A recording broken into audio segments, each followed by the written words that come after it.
मसीह के पुरफज़ल और जलाली नाम में और कादर मुतलिक नाम में जो सब नामों से आला है, उसी नाम में आज सब द ग्लोरी चर्च को मेरा सलाम पहुंचे और तमाम तर देखने और सुनने वालों को जो एशिया में, यूरोप में, स्टेट में मुझे देख रहे हैं, मेरा उनको सलाम पहुंचे।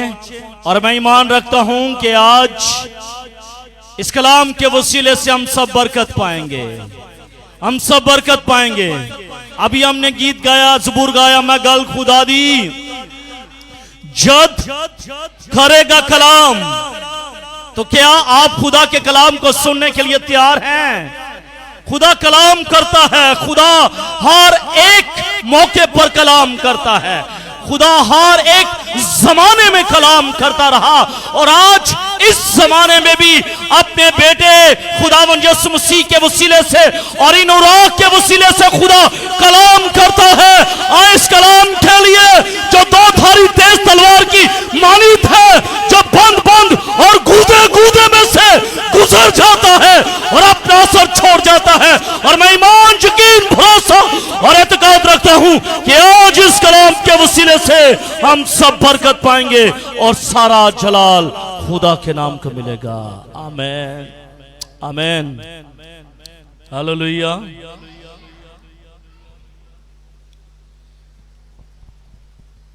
निकालिएगा मेरे साथ यूहन्ना आरिफ का मुकाशफा,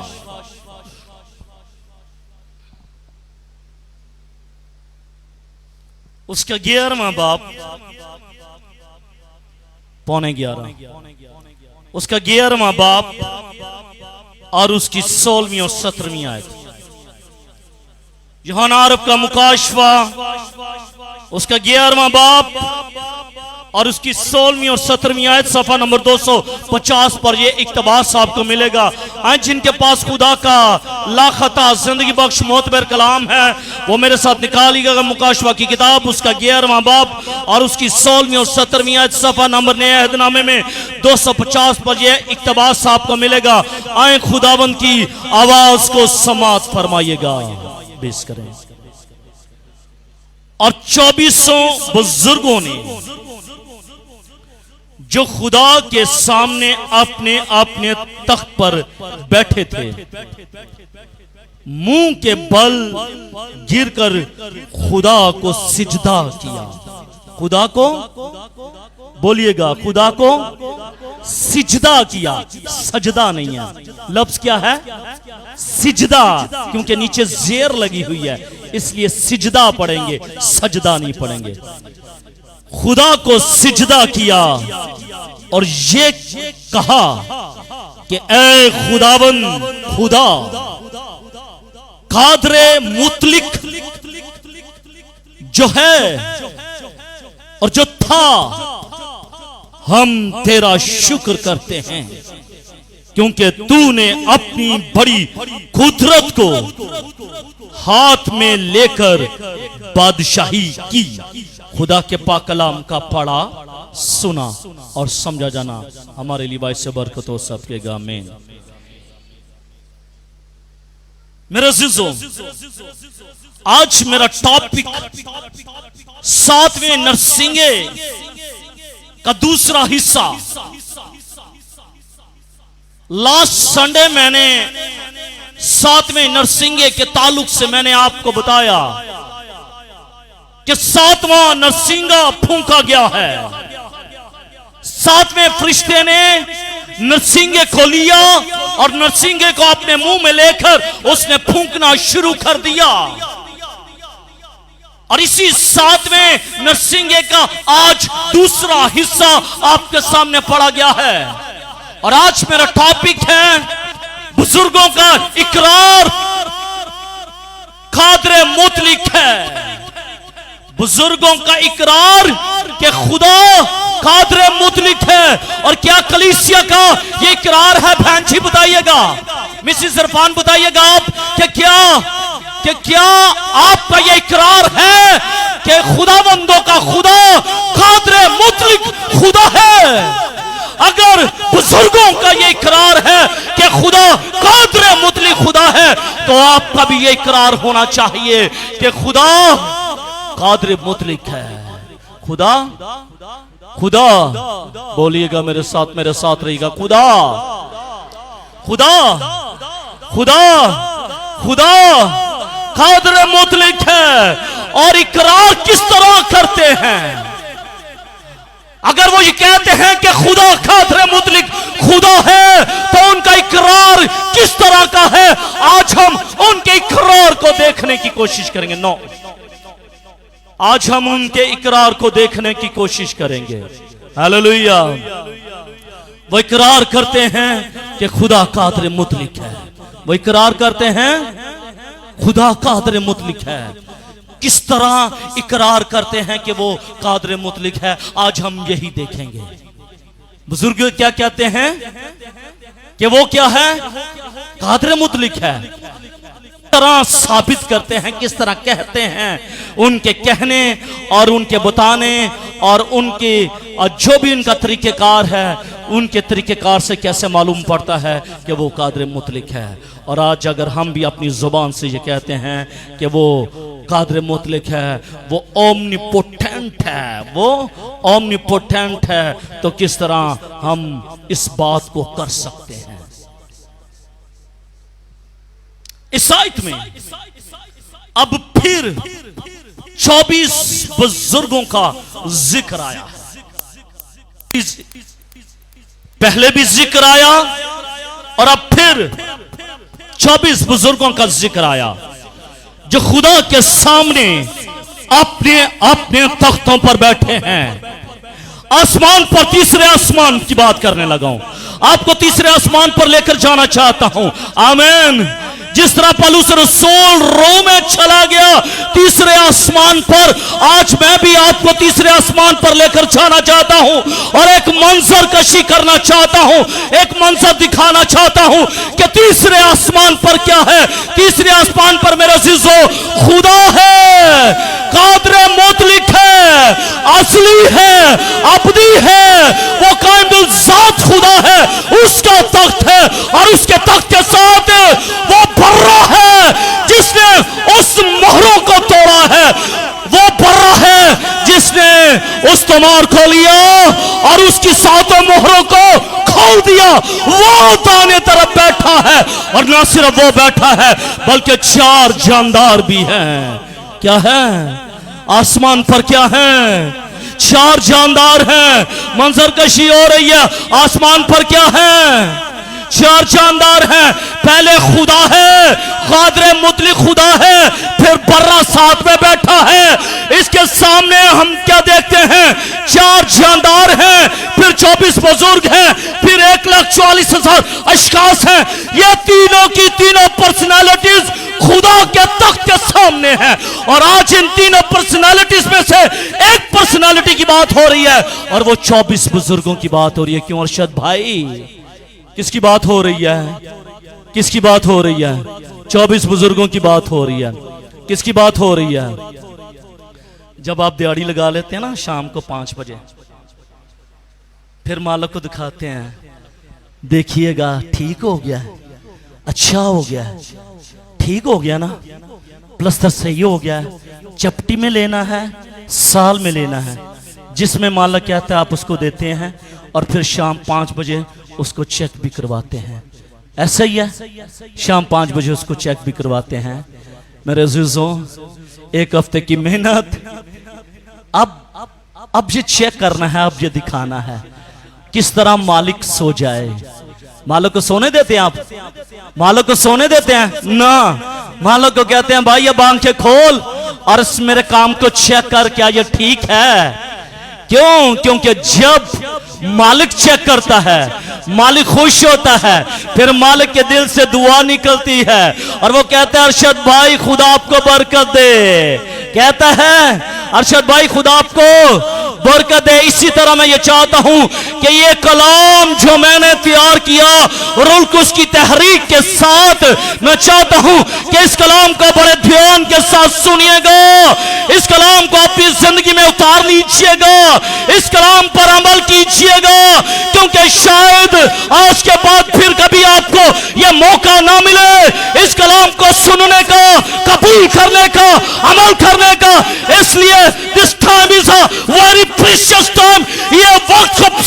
वक्त है कि खुदा आपके साथ कलाम करने को है।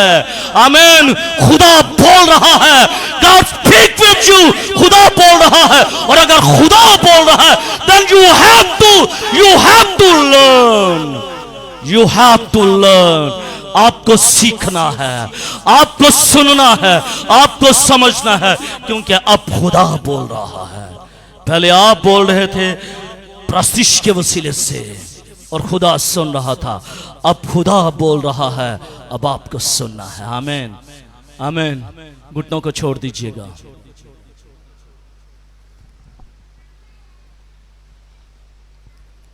मेरे अज़ीज़ों, 24 बुजुर्गों की बात हो रही है। 3 पर्सनालिटीज, 4 जानदार, 24 बुजुर्ग, 1,40,000 अशखास।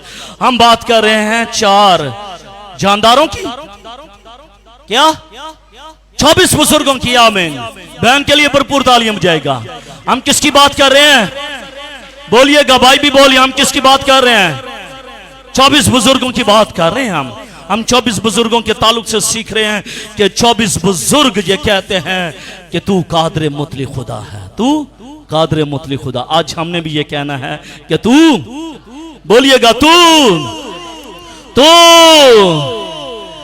You are omnipotent, you are omnipotent, you are omnipotent. खुदा तू कादरे मुतलक खुदा है, खुदा तू कादरे मुतलक खुदा है, खुदा तू कादरे मुतलक खुदा है। मेरे अज़ीज़ों, चौथे और 5वें बाप में, चौथे बाप में भी और 5वें बाप में भी हमने इन 24 बुजुर्गों का जिक्र सुना। ऐसा ही है। चौथे बाप में, फिर 5वें बाप में हमने इनका जिक्र सुना। जब मोहरें खोली गई और नरसिंगे बुझाए गए तो आफत नाजिल हुई। ऐसा ही है। जब मोहरों को खोला गया, पहली मोहर, दूसरी मोहर, तीसरी, चौथी, 5वीं, 6ठी, 7वीं, जब मोहरों को खोला गया, मोहरों के साथ साथ नरसिंगे भी बजाए गए, तो इनके साथ साथ डिस्ट्रक्शंस भी होना शुरू हो गई, तबाही भी आना शुरू हो गई, आफत भी आना शुरू हो गई। लेकिन मेरे अज़ीज़ों, हम उन आफत में 24 बुजुर्गों का कोई हिस्सा नहीं देखते। बड़े ने अगर तीसरी, चौथी, 5वीं मोहर को खोला है तो आफत नाजिल हुई है, लेकिन उन आफत में 24 बुजुर्गों का कोई जिक्र हमें नहीं मिलता, बिल्कुल नहीं मिलता। मुकाशवा की किताब में, मुकाशवा की किताब में उन बुजुर्गों का जिक्र हमेशा खुदा और बर्रे के तख्त के सामने हुआ है। हम बाइबल मुकद्दस में देखते हैं कि जब भी 24 बुजुर्गों का जिक्र हम पढ़ते हैं, देखते हैं, तो उनका जिक्र खुदा के तख्त के सामने, बर्रे के तख्त के सामने हुआ है। और हम ये देखते हैं कि किसी भी डिस्ट्रक्शन, किसी भी आफत, किसी भी नागहानी मौत में इनका कोई जिक्र हम नहीं देखते, बिल्कुल नहीं देखते इनका जिक्र। करते क्या है ये, अमल क्या करते हैं ये, इनका एक्ट क्या है, इनका एक्शन क्या है, इनका अमल क्या है, कि ये बर्रे के तख्त के सामने करते क्या है, ये कादरे मुतलक खुदा के सामने ये करते क्या है, इनका एक्शन ये देखना है। और मेरे अज़ीज़ों, इनका एक्शन ये है कि ये बर्रे के तख्त के सामने मुंह के बल गिरकर उसको सिजदा करते हैं। उसको क्या करते हैं? सिर्फ सिजदा करते हैं। They'll kneel down. They kneel down in front of Jesus Christ's throne. वो यीशु मसीह के तख्त के सामने वो सजदा करते हैं, वो सिजदा करते हैं। इसके अलावा और कुछ नहीं करते, मुंह के बल गिरते हैं और उसको सिजदा करते हैं। जैसे मुकाशवा की किताब उसके 4 बाब और उसकी 10वीं आयत, 5वां बाब उसकी 8वीं और 11वां बाब और उसकी 16वीं आयत, इनमें इनका जिक्र मिलता है कि ये सिर्फ और सिर्फ खुदा के तख्त के सामने ये नेल डाउन हो जाते हैं, ये सजदा रेज हो जाते हैं। गोया ये सिर्फ और सिर्फ खुदा की तारीफ, खुदा की ताजीम ही करते हैं, बल्कि ये मौका ढूंढते हैं, ये मौका ढूंढते हैं कि कब कोई ऐसा चांस हमें मिल जाए कि हम खादरे मुतलिक और बरे के तख्त के सामने अपने आप को झुका दें। ये मौका ढूंढते हैं। They can getting a chance, वो मौका ढूंढ सकते हैं, वो मौका ढूंढने की कोशिश करते हैं। They are trying to get kneel down in the front of Jesus Christ. वो मौका ढूंढते हैं कि कब वो मौका आए तो हम बरे के सामने और रब्बुल फाश के सामने अपने आप को झुका दें। ये मौका ढूंढते हैं। क्या आप भी मौका ढूंढते हैं कि हम कब खुदा के तख्त के सामने सजदा रेज हो जाएं? क्या आप भी मौका ढूंढते हैं? हाँ? बोलिएगा।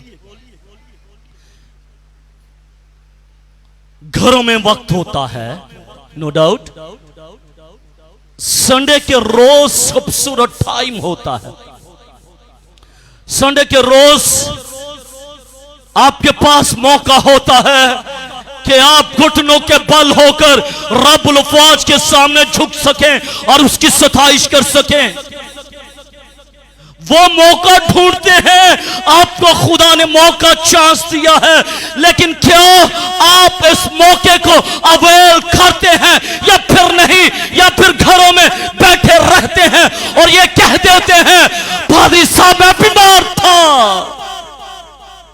पादरी साहब मेरी बहन फौत हो गई थी, पादरी साहब मुझे कहीं जरूरी काम जाना पड़ गया था। आप अपने मौके को लूज करते हैं। आप अपने मौके को लूज कर रहे हैं मेरे अजीजों। खुदा ने आपको चांस दिया है, अब आपने इस चांस में आपने रब्बुल फाज के सामने झुकना है। 26 बुजुर्ग तो मौका ढूंढते हैं कि वो बरे के तख्त के सामने सजदा रेज हो जाएं। वो मौका ढूंढते हैं, लेकिन खुदा ने तो आपको मौका दिया हुआ है। आमीन, आमीन। पिछले वाली भी बोले आमीन। क्या खुदा ने आपको मौका दिया? आपको खुदा ने मौका दिया है कि आप रब्बुल फाज के घर में जाकर उसके सामने सजदा रेज कर सके, उसके सामने झुक सके, उसकी इबादत कर सके और उसके नाम को जलाल दे सके। लेकिन आप उस मौके को अवेल नहीं करते, बल्कि लैम एक्सक्यूज ढूंढते हैं। क्या ढूंढते हैं? लैम एक्सक्यूज ढूंढते हैं। और वो लैम एक्सक्यूज ये हैं कि मैं वो हो गया था, ये हो गया था, वहां जाना पड़ गया था, बीमार हो गया था। हैरत की बात है, हैरत की बात है कि हम नतवार को बीमार होना होता है, हफ्ते को पादरी साहब खुद देखते हैं मोटरसाइकिल तेजी के साथ चला के जाया जा रहा है, मियां बीवी जा रहे हैं मोटरसाइकिल तेज चलाकर। हफ्ते के रोज कुछ नहीं होता, संडे के रोज भी बाहर पड़ जाते हैं। कैसी बात है? खुदा ने आपको मौका दिया मेरे अजीजों, उस मौके को वेल कीजिएगा, उस मौके को वेल कीजिएगा। छोड़ दीजिएगा अपनी कमियों कमजोरियों को, खुदा के ताबे कर दीजिएगा अपनी कमियों कमजोरियों को। खुदा से कह गए मेरे खुदा तू मेरा जोर बन जा, तू मेरा जोर बन जा। मेरे अजीजों, जब आप कहेंगे कि खुदावंद तू मेरा जोर बन जा, तो यकीनन खुदावंद आपका जोर बन जाएगा, खुदावंद आपका जोर बन जाएगा और खुदावंद आपको ये फजल बख्शेगा कि आप उसके घर में आकर उसके सामने नील डाउन होकर उसकी शुक्रगुजारी करें और उसके नाम को जलाल दें। मेरे अज़ीज़ों, ये देखा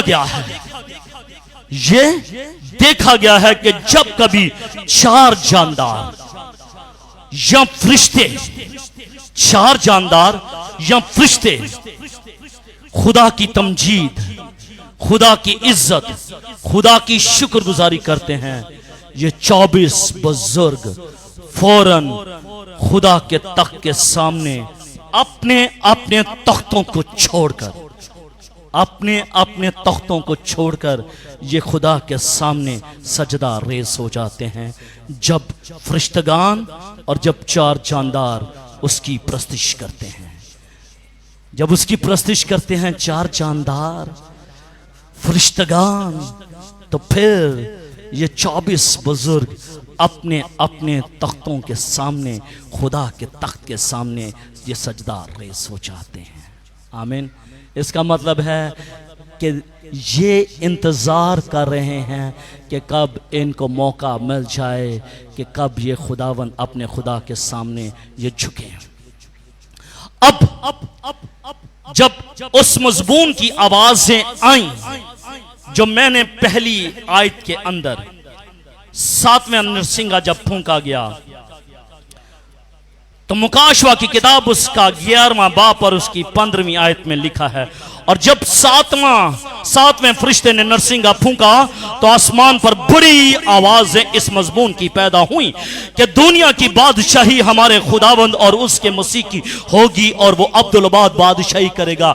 इसका मतलब है कि ये मजमून है और इस मजमून की आवाजें आई कि दुनिया की बादशाही किसकी है? दुनिया की बादशाही हमारे खुदावंद की है और उसके मसीह की होगी और वो अब्दुलबाद बादशाही करेगा।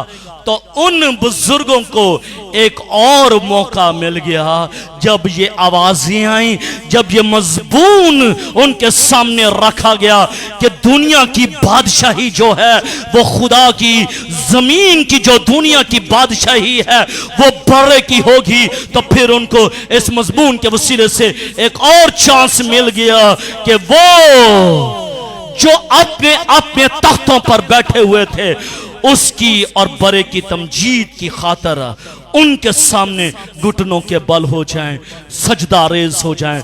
मौका ढूंढ रहे हैं कि कोई मौका उनके हाथ से जाने ना पाए। मौका ढूंढते हैं कि कोई मौका उनके हाथ से जाने ना पाए। तो फिर जब मौका ढूंढते हैं तो फिर खुदा के साथ रहते हैं। जब वो खुदा की प्रस्तिश करते, खुदा की इबादत करते, खुदा के सामने झुकते हैं तो फिर खुदा उनके सामने होता है और वो खुदा के साथ होते हैं। और जो अपने इस मौके को अवेल नहीं करता, खुदा उनके साथ नहीं रहता और वो खुदा के सामने नहीं रहते।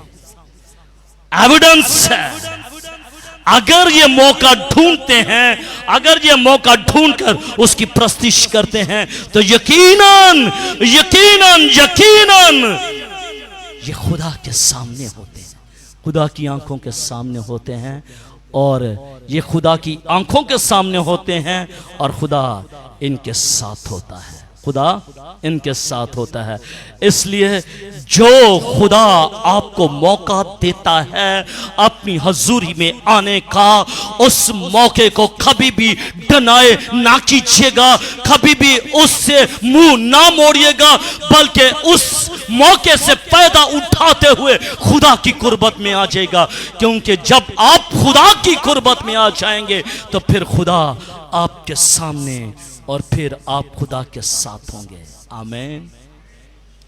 अब ये आप पर डिपेंड है कि आपने उस मौके को वेल करना है या तरक करना है। ऐसा ही है, ये आपकी जिम्मेदारी है। मेरा काम है बताना, मेरा काम है, क्यों बहन सोनिया, मेरा काम है बताना और सिखाना, मेरा काम है। अमल करना आपका काम है कि कि आपने इस मौके से फायदा उठाना है या नहीं उठाना। आपने इस मौके से फायदा उठाना है या नहीं उठाना। आपने मौका जो खुदा ने दिया है उस मौके से फायदा उठाना है। आमीन। पहली बात,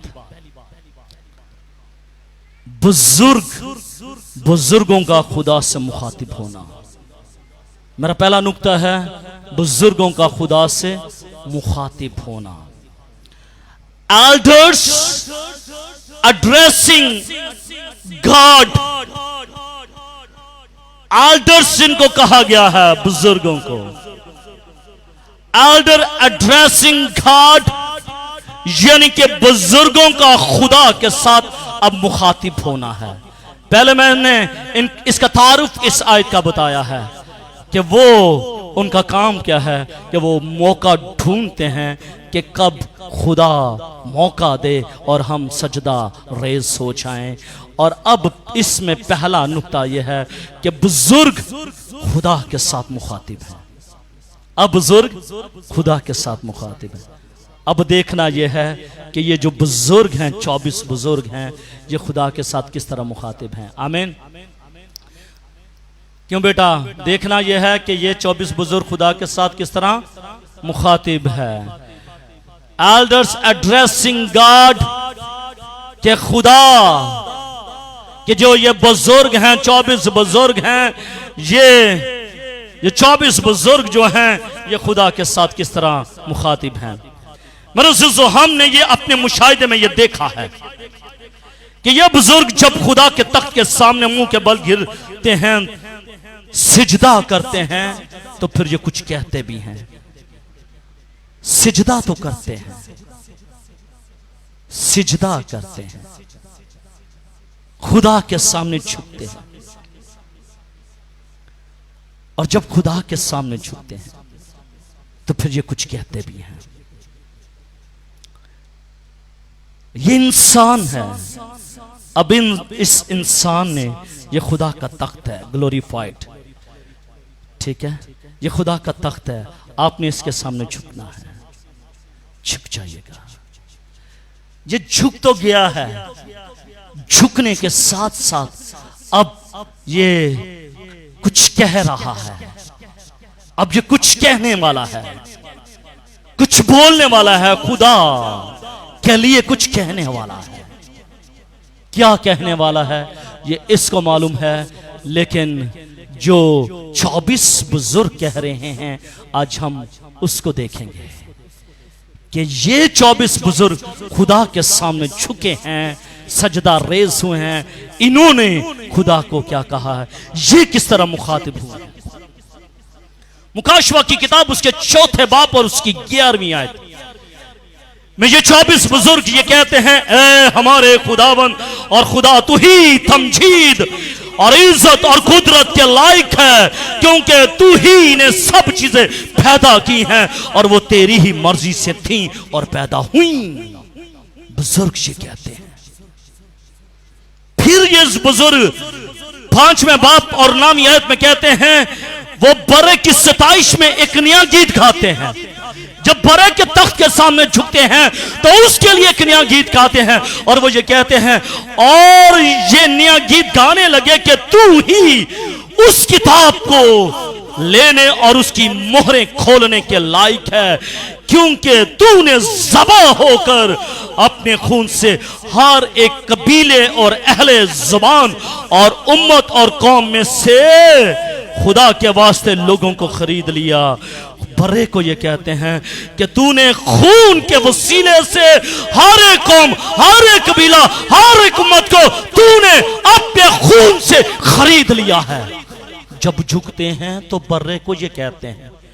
फिर मुकाशवा 19वें बाप और उसकी 4थी आयत में कहते हैं, आमीन और हालेलुया कहते हैं। आमीन और हालेलुया कहते हैं। कौन कहता है? कौन कहता है? इसका मतलब है हालेलुया जो है, हालेलुया कहना। हालेलुया कौन कहते हैं? हालेलुया कौन कहते हैं? हालेलुया कौन कहते हैं? कौन कहते हैं? 24 बुजुर्ग हालेलुया कहते हैं। और ये 24 बुजुर्ग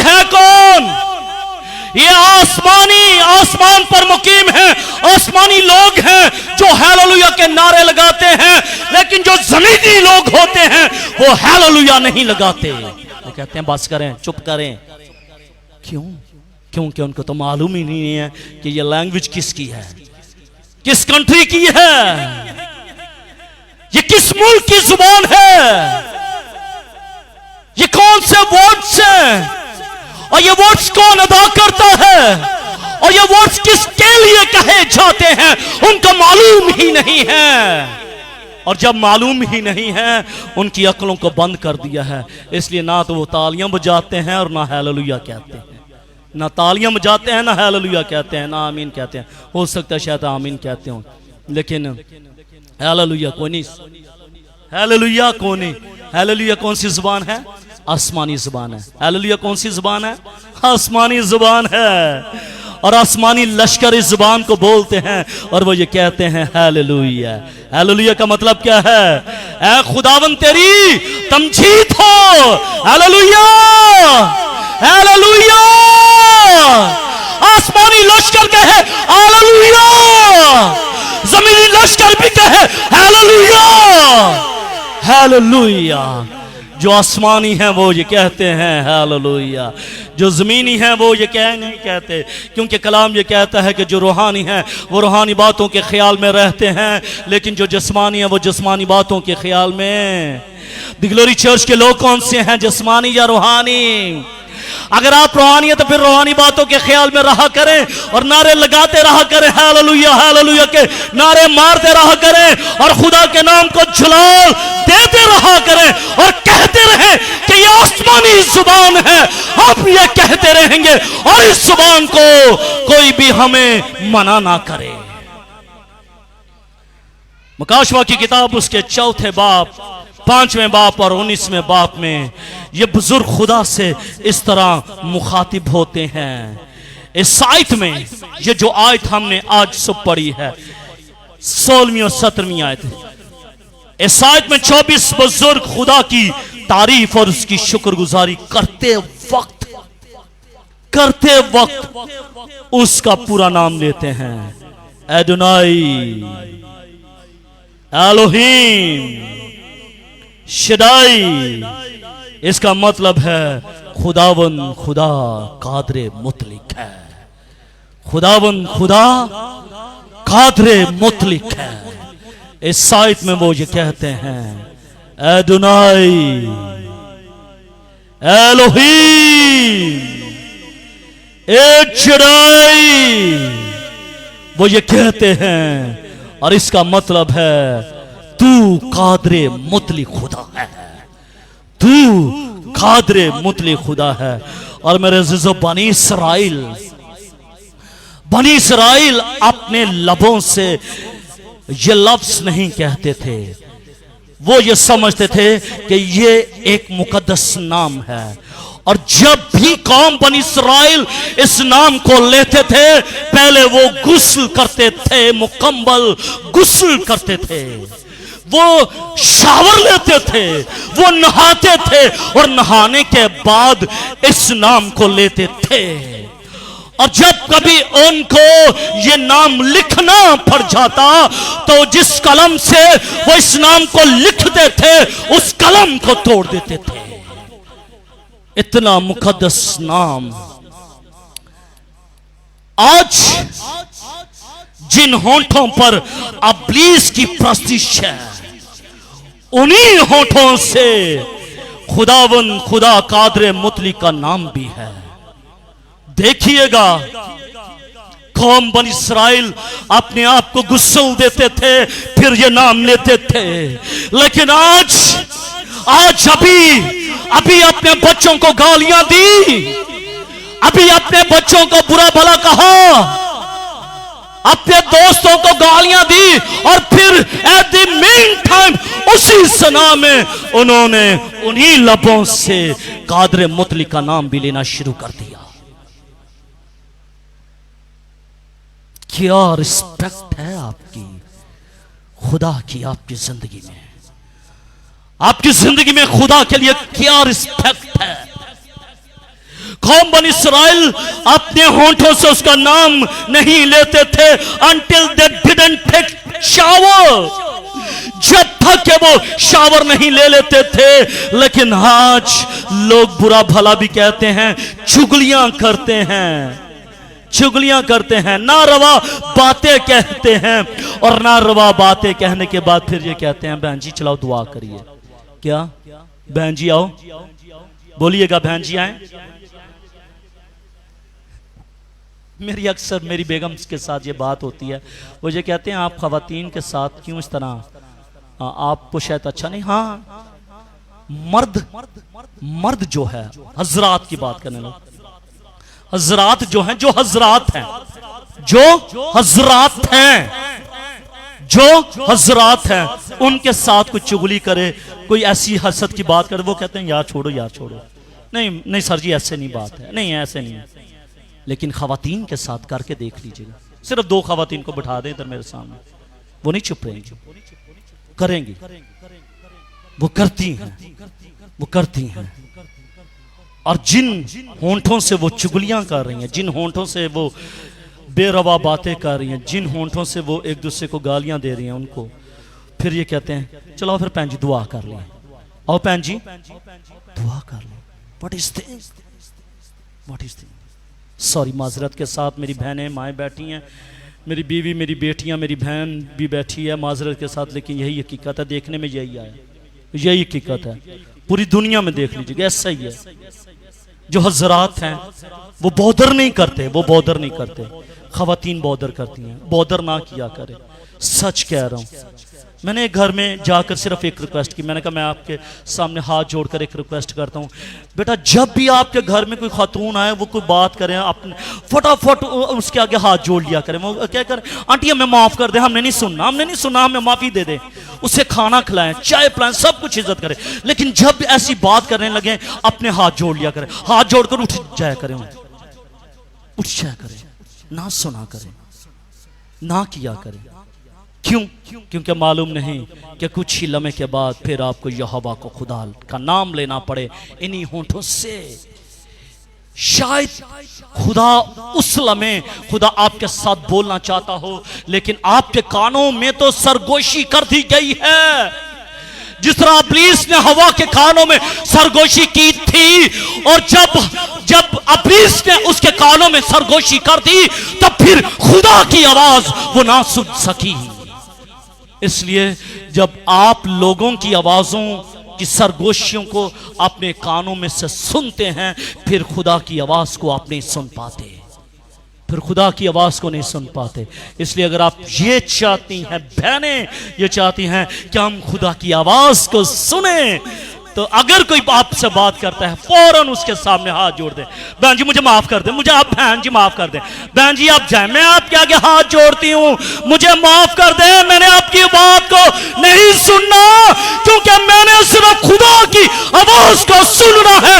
अगर मैं आपकी आवाज को सुनूंगी तो मैं फिर खुदा की आवाज को नहीं सुन पाऊंगी। माफी मांग ले उनसे, हाथ छोड़ ले उनसे, क्योंकि जब आप माफी मांग लेंगे, हाथ जोड़ लेंगे, तो फिर खुदावंद आपके साथ कलाम करेगा, फिर आप खुदा की बात को सुन सकेंगे। आमीन, आमीन, हालेलुया। आज हम खुदा के साथ किस हालत में मुखातिब हैं? आज हम खुदा के साथ एड्रेसिंग हो रहे हैं। आज हमारी हालत क्या है? हमने अपनी अपनी हालतों पर निगाह करनी है। बुजुर्गों की हालत को देख लीजिएगा, पाक हैं, बड़े के तख्त के सामने खड़े हैं और वो हालेलुया के नारे लगा रहे हैं। कौम बनी इसराइल को देख लीजिएगा, खुदा से मुखातिब होने के लिए, बोलने के लिए वो सबसे पहले अपने आप को गुस्ल देते हैं, जिस कलम से लिखते हैं वो कलम तोड़ देते हैं। आज मेरी और आपकी हालत क्या है? हम खुदा के सामने किस तरह जाते हैं? हम खुदा के सामने किस तरह एड्रेस करते हैं? क्या मेरा और आपका एड्रेसिंग करना, मुखातिब उससे होना, क्या बेहतर है या नहीं बेहतर? अगर बेहतर नहीं है तो बेहतर करने की हमें ज़रूरत है ताकि हम बेहतर कर सकें। आमीन। दूसरी बात, बुजुर्गों का शुक्रगुजारी करना। बुजुर्गों का शुक्रगुजारी करना। पहली चीज बुजुर्गों का खुदा से मुखातिब होना, दूसरी बात बुजुर्गों का शुक्रगुजारी करना। मुकाशवा की किताब उसका पहला बाप और उसकी 8वीं आयत, मुकाशवा की किताब उसका चौथा बाप और उसकी 8वीं आयत में कादरे मुतलिक खुदा के मुतल्लिक 3 जमानों का जिक्र है। 3 जमानों का जिक्र है इन दोनों आयत में। पहला बाप 8वीं आयत, चौथा बाप 8वीं आयत, 3 जमानों का जिक्र है। और 3 जमाने में कौन कौन सी? वो क्या लिखा है? वो जो है, वो जो था और वो जो आने वाला है। वो जो है, वो जो था और वो जो आने वाला है। इन आयात में हम देखते हैं कि तीनों जमानों का जिक्र हमें मिलता है। लेकिन आज जो इक्तबास आपके सामने पढ़ा गया है वहां पर लिखा है सिर्फ 2 जबानों का जिक्र है। और वो ये 2 जमाने कौन से हैं इनको देख लीजिएगा। और 24 बुजुर्गों ने जो खुदा के सामने अपने अपने तख्त पर बैठे थे, मुंह के बल घेर कर खुदा को सजदा किया और ये कहा कि ऐ खुदावंद खुदा कादर मुतलिक, जो है और जो था, जो है और जो था, जो है जो था, जो आने वाला है उसका जिक्र नहीं है।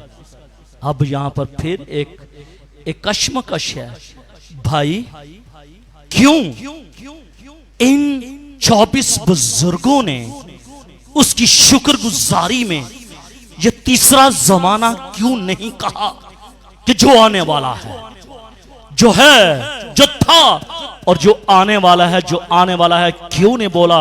इन 24 बुजुर्गों ने वाय क्यों नहीं इस बात को एड्रेस किया? क्यों नहीं कहा कि जो आने वाला है? क्यों इस जमाने को 24 बुजुर्ग भूल चुके हैं?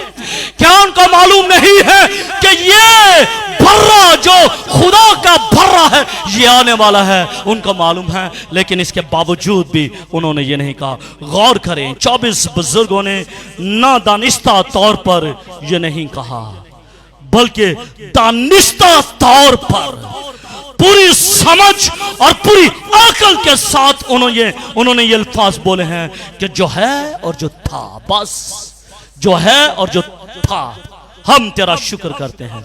भाई क्या वो भूल चुके हैं कि उन्होंने ये भी कहना है कि जो आने वाला है? नहीं, भूले नहीं हैं, ना भूले हैं, ना दानिस्ता तौर पर ये बातें कही हैं, बल्कि दानिस्ता तौर पर उन्होंने ये 2 बातें कही हैं कि जो था और जो है, 2 बातें की हैं।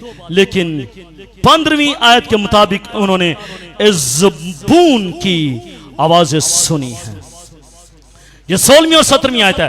पिछला जब 7वां नरसिंगा फूंका गया है तो उसमें एक बड़ा मजमून हमारे सामने आया है, और वो ये क्या था कि दुनिया की बादशाही तू करेगा, दुनिया की बादशाही तू करेगा, और तू अब्दुल-बाद कायम रहेगा, अब्दुल-बाद कायम रहेगा। भाई इन 24 बुजुर्गों ने उस मजमून की आवाज को सुना था। इन 24 बुजुर्गों ने उस मजमून की आवाज को सुना है कि जो है, जो था और जो आने वाला है वो अब्दुल-बाद कायम है और वो कायम रहेगा। इसलिए उनको मालूम है कि दुनिया की बादशाही सिर्फ इस बर्रे की है। उन्हें मालूम है कि जो आने वाला था, जो आने वाला था वो आ चुका है, और यही है जो आने वाला है, और कोई नहीं है। जो आने वाला है, जो आने वाला था वो मसीह है, वो आ चुका है। इसलिए उन्होंने तीसरा जमाना नहीं कहा कि जो आने वाला है। उन्हें मालूम है कि अब यीशु मसीह आ चुका है। मेरे अज़ीज़ों, जब 7वां नरसिंगा फूंका जाएगा, जब 7वां, बोलिएगा, जब 7वां नरसिंगा, जब 7वां नरसिंगा फूंका जाएगा, उस वक्त क्या होगा? उस वक्त यीशु मसीह आ जाएगा। उस वक्त यीशु मसीह आ जाएगा। तो फिर जब यीशु मसीह आ जाएगा तो फिर हमें ये कहने की जरूरत है जो है, जो था, जो आने वाला। भाई वो तो आपके पास आ गया। कहेंगे आप कि जो आने वाला है? नहीं, वो तो आपके साथ होगा। फिर आप यही इन 24 बुजुर्गों की तरह ये कहेंगे, जो है और जो था वो आ चुका है, जो है और जो था अब आ चुका है। इसलिए उन 24 बुजुर्गों को ये इल्म है कि जब 7वां नरसिंगा फूंका जाएगा वो आ जाएगा, वो आ जाएगा। और जब वो आ जाएगा तो फिर कहने की बताने की जरूरत नहीं है मेरे अज़ीज़ों। आमीन।